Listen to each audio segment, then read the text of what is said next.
السلام علیکم ورحمۃ اللہ وبرکاتہ۔ ناظرین و سامعین، ہمارا آج کا موضوع ہے حضرت مالک بن دینار رحمۃ اللہ علیہ۔ تعارف: آپ اور حسن بصری رحمۃ اللہ علیہ ہم عصر ہیں۔ آپ کی پیدائش اپنے والد کے دور غلامی میں ہوئی۔ ان کا نام دینار تھا۔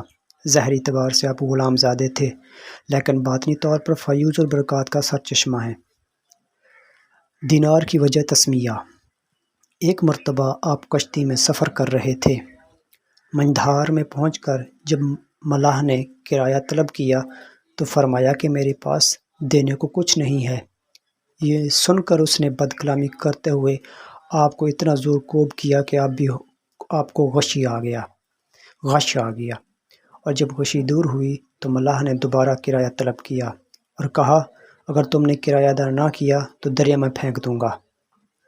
اسی وقت اچانک کچھ مچھلیاں منہ میں ایک ایک دینار دبائے پانی کے اوپر کشتی کے پاس آئیں، اور آپ نے ایک مچھلی کے منہ سے دینار لے کر کرایہ ادا کر دیا۔ ملاح نے جب یہ حال دیکھا تو قدموں میں گر پڑا اور آپ کشتی سے دریا پر اتر گئے اور پانی میں چلتے ہوئے نظروں سے اوجھل ہو گئے۔ اسی وجہ سے لفظ دینار آپ کے نام کا حصہ بن گیا۔ دنیا کی حقیقت: بصرہ میں کوئی امیر آدمی فوت ہو گیا اور اس کی پوری جائیداد اس کی اکلوتی لڑکی کو ملی جو بے حد خوبصورت تھی۔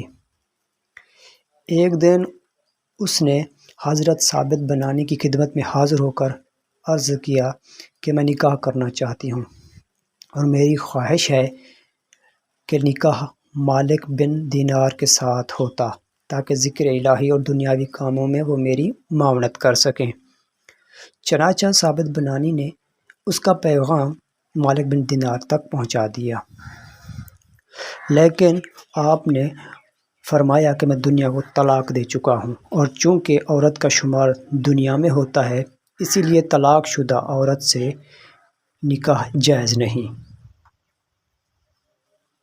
ویڈیو اچھی لگی ہو تو لائک کر کے کامنٹس میں اپنی رائے ضرور دیجیے گا، اور چینل کو سبسکرائب کرنا نہ بھولیں۔ ملتے ہیں نیکسٹ ویڈیو میں، تب تک کے لیے اللہ حافظ۔